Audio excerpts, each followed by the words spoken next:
Unimed Ceará, cuidar de você, esse é o plano. Vem pro São João do Coração no Mix Mateus. Essa é a Cocalc, uma empresa da gente. BrisaNet, o futuro ao seu alcance.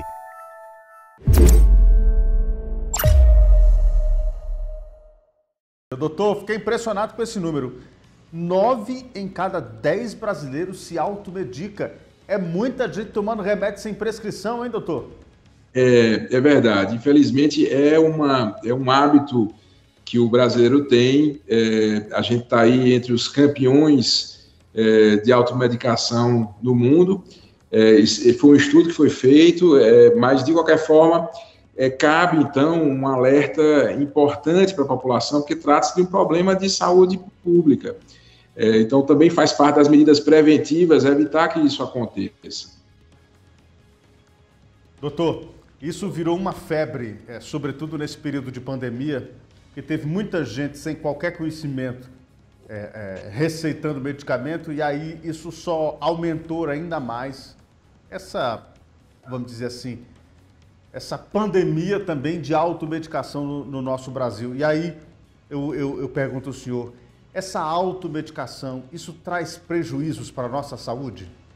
Traz prejuízo e traz muitos riscos também.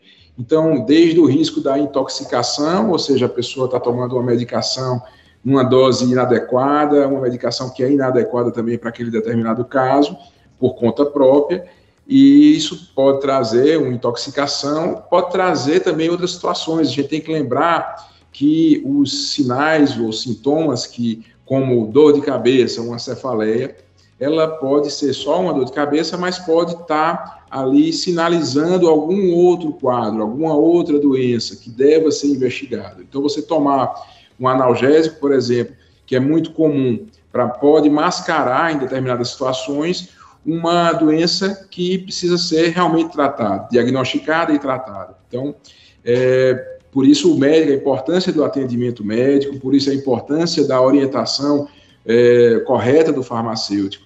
Então, a gente tem que trabalhar nesse sentido. Outras situações, por exemplo, sintomas como dores pelo corpo, febre, que pode ser uma arbovirose, pode ser dengue, e a pessoa tem hábito de tomar aspirina. Então, isso é uma contraindicação bastante evidente, pode interferir naquele processo e agravar a doença. Então, a gente tem que realmente educar a população para que busque orientação sempre na sua unidade de saúde mais próxima, para que aí sim possa, caso haja a indicação correta, fazer o uso da medicação correta também. Doutor, é muito comum a gente ter em casa aquela chamada farmacinha, né? A gente tem aquele depósito em casa, aquele ambiente que a gente guarda, vários remédios. Aquele para febre, sobretudo os pais, né? A criança está com febre, dá aquele remédio. A criança está sentindo uma dor assim, dá aquele remédio. E às vezes a gente guarda esses medicamentos de forma inadequada, muito exposto ao sol algumas vezes, o tempo também varia em determinado período do ano. E a gente, infelizmente, essa é uma prática comum, e o senhor bem sabe, o senhor é médico, sabe muito bem disso, que para tudo a gente vai lá e toma um remedinho daquele. A minha pergunta vai no sentido, doutor, essa forma como a gente guarda e armazena também esses medicamentos em casa, isso é muito comum, isso pode trazer, de alguma forma, prejudicar ainda mais, além da automedicação, a qualidade que eu guardo, como eu armazeno esse medicamento em casa, pode também trazer mais complicação do que ajudar no tratamento? Pode. A gente pode, se a medicação não tiver armazenada de forma adequada, com temperaturas adequadas, portanto, expor essas medicações ao sol ou em locais quentes, isso pode inativar aquele princípio, pode realmente, de alguma forma, dependendo da medicação, pode haver algum tipo de contaminação também. Então, pode também gerar malefícios, além de que a gente não tem o costume de controle de validade. Então, não é incomum você ter ali naquela farmacinha, como você está colocando, uma medicação que já passou do prazo de validade e a pessoa acaba tomando sem saber exatamente. É evidente que um analgésico, a gente sabe que em determinadas situações ele é indicado, é uma medicação, são medicações seguras, mas o que a gente deve chamar a atenção é do não uso sem uma orientação médica, porque, como eu coloquei, você pode estar mascarando um quadro mais grave e estar retardando o diagnóstico, ou então até mesmo estar fazendo uso de uma medicação incorreta que vá levar a um agravo daquela doença. Doutor, recentemente eu vi uma matéria, inclusive a matéria publicada pelo Fantástico, eu até fiquei muito receoso depois que eu assisti aquele material, e foi muito contundente as explicações dos especialistas em dizer que às vezes a gente guarda alguns medicamentos antibióticos, às vezes a gente está com uma dor de garganta, a garganta está inflamada, está com uma situação, e aí você vai tomando indiscriminadamente esses remédios em casa, e às vezes quando você vai precisar de uma dosagem correta num tratamento, às vezes de tanto você tomar o remédio, ele não sirva mais. Isso acontece também, doutor?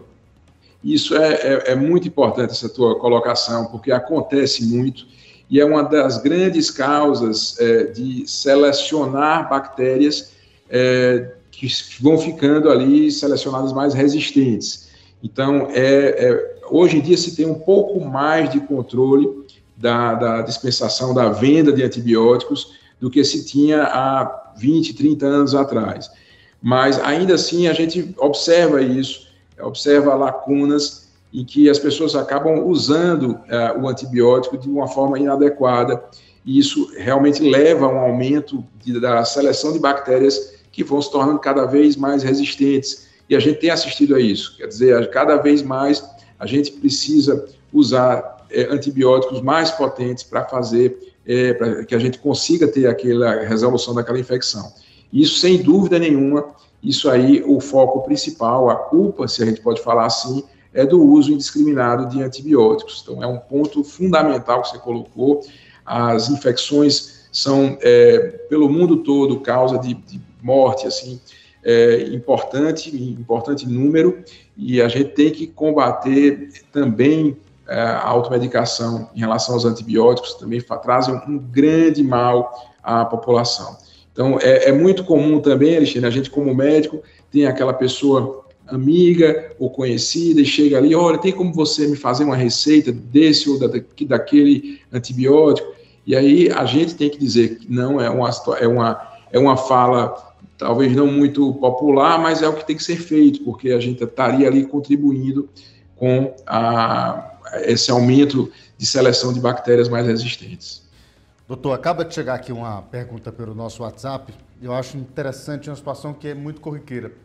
Às vezes a gente tem uma pessoa em casa, às vezes um idoso, que faz uso de medicação contínua, às vezes para dormir, aquele chamado remédio controlado, né? Que a pessoa usa lá para poder, nem é adequado até utilizar esse termo, mas usa para dormir, por exemplo. Às vezes você está com insônia, está com dificuldade de dormir. Eu posso ir lá na cartelinha de medicamentos da minha avó, tomar aquele remedinho que ela toma para dormir, porque serve para ela. Eu posso tomar e tentar dormir, isso me ajuda, mas é muito comum uma situação como essa, né, doutor? Jamais fazer isso. A medicação, essas medicações para dormir, os ansiolíticos, enfim, ou os indutores de sono, eles são medicações de um controle ainda maior do que a receita do antibiótico, então, são receitas ainda mais controladas. Então, a gente chama é comumente falado tarja preta, mas porque ele tem essa tarja na medicação, mostrando que são medicações de maior risco ainda. Então, essas também não deve ser feito, se adotar a política da automedicação, jamais. Assim, realmente, caso haja necessidade, procurar o médico de referência, ele orientará, e se for o caso, existem casos, sim, que precisam serem utilizadas essas medicações, até de forma contínua, mas que seja sempre prescrito por um médico. Nunca pegar do amigo, nunca pegar da avó, de uma tia, da mãe, nunca fazer isso. O remédio de por isso que existe justamente a prescrição, né? Que é justamente para... Exato. Porque a dosagem influencia, a quantidade de tempo que a pessoa vai tomar a medicação, isso tudo influencia, porque varia de tratamento para tratamento, né, doutor? Cada vez mais a gente, medicina, faz um tratamento individualizado. Sempre foi assim, mas cada vez mais a gente busca essa individualização. E para isso, a gente precisa, é muito importante, da colaboração da população. Acho que é uma mudança de cultura que deve ser promovida. Como mudança de cultura muitas vezes leva um tempo, mas é preciso enfrentar essa realidade de frente. Doutor, chega outra mensagem aqui pelo WhatsApp, essa até é engraçada. Rapaz, está perguntando aqui, doutor, eu estou fazendo um tratamento, estou tomando remédio, mas enquanto eu estou tomando os remédios, eu posso tomar uma bebidinha? O ideal, eu não sei que remédio ele está tomando, mas o ideal é evitar o uso do álcool com certas medicações. Seja porque pode interferir no processo da medicação, na ação da medicação, seja porque em alguns momentos pode, dependendo da medicação que seja, pode haver uma potencialização também do efeito da ação. Então tem que ver direitinho. O ideal é, se está tomando a medicação por algum motivo, de alguma doença ali, é não fazer uso do álcool.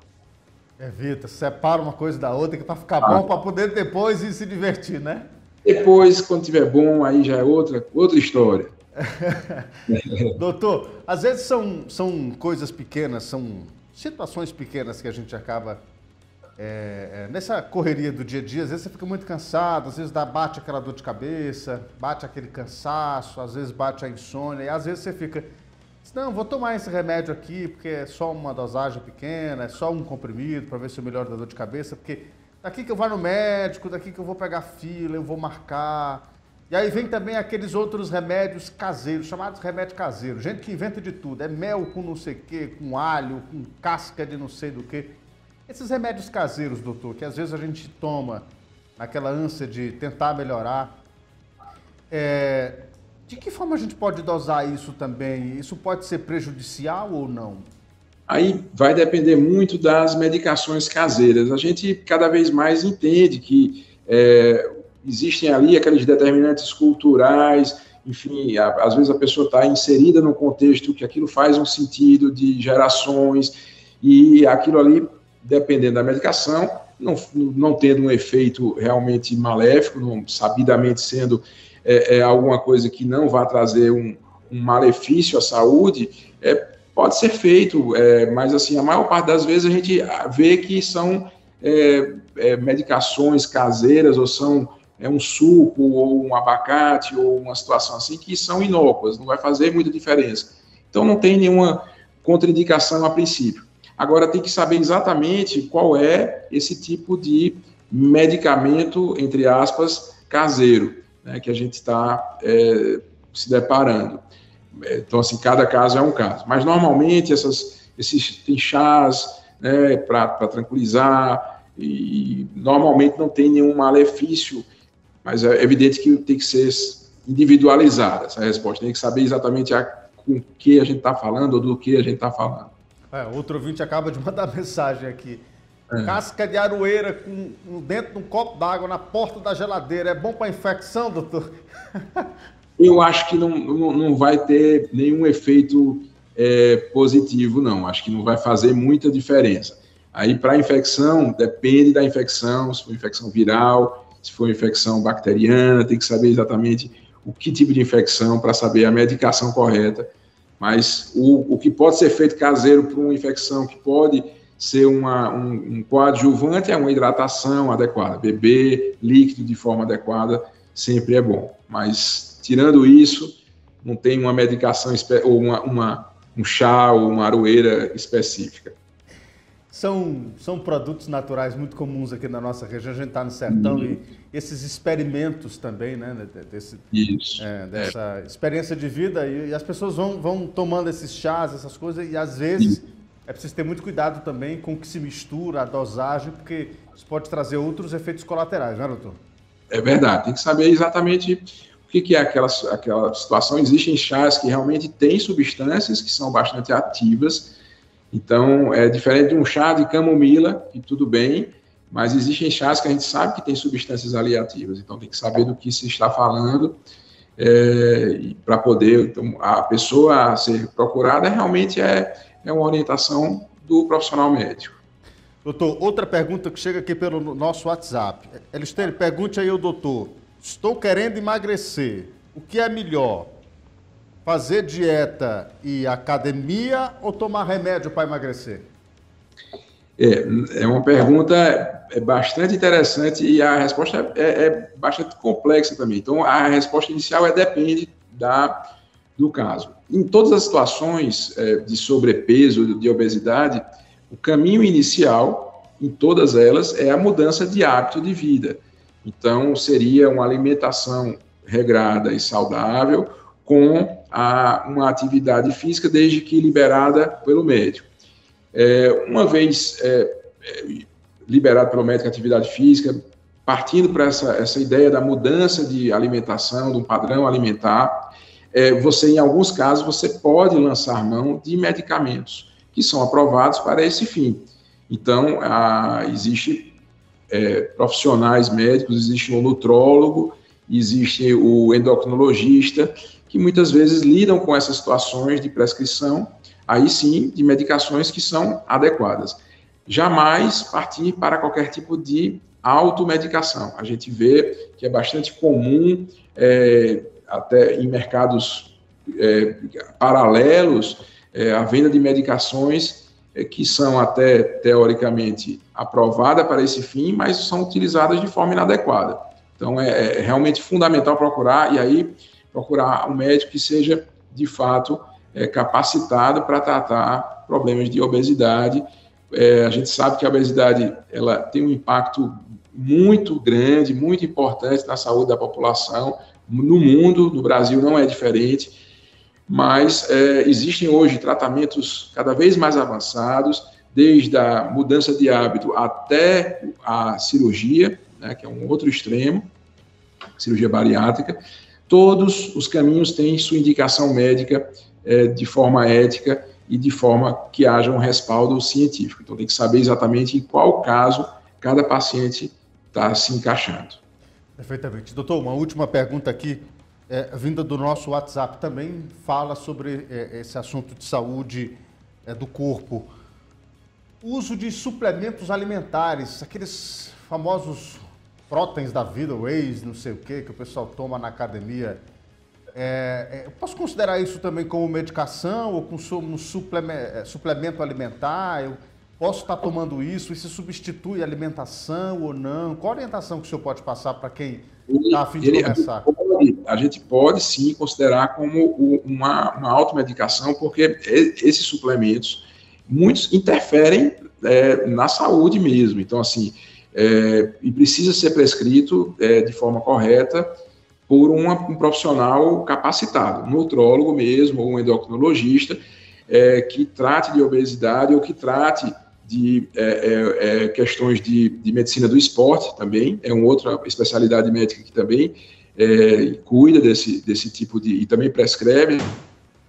Mas na maior parte das vezes, Alexandre, a gente vê que não existe uma necessidade da prescrição de suplemento. Uhum. Na maior parte das vezes, é simplesmente a adequação alimentar, a indicação de alimentos corretos, e muitas vezes você vê as pessoas tomando esses complexos de proteína e sobrecarregando a função renal. Então, por isso que eu digo, claro, tem sua indicação, pode ser usado, mas desde que bem usado. Então, a gente tem hoje avanços incríveis na medicina, avanços incríveis na parte nutricional, mas que devem ser utilizados, embasados sempre em ciência. Doutor, aí reforçando essa pergunta do nosso ouvinte, esses shakes milagrosos que aparecem aí nas internets da vida, que prometem emagrecimento em 2 meses, 3 meses, 30 dias, não sei quantos dias, isso também deve ser tomado com cuidado, precisa de prescrição médica? Deve ser evitado, a não ser que haja uma prescrição médica. E aí o recado fujam dos milagres medicinais, ou sempre que prometerem resultados, que houver promessa de resultado, emagrecimento rápido, normalmente isso não vem por parte de um médico, e de um médico capacitado. Tá? Um médico que tenha realmente a formação específica para estar tratando desses quadros que a gente falou aqui, ele não vai indicar milagre, porque não existe milagres em medicina. Existe ciência e existe prescrição adequada. Perfeitamente. Doutor Álvaro Madeira Neto, médico sanitarista e gestor em saúde, falando sobre esse tema muito importante. Uma conversa muito boa e eu tenho certeza que a sua participação hoje, doutor, ajudou a esclarecer as dúvidas de muitos, deu para perceber aqui as dúvidas de muitos telespectadores e ouvintes que estavam receosos com esse tema. Muito obrigado pela participação mais uma vez, estamos aqui à disposição e até a próxima.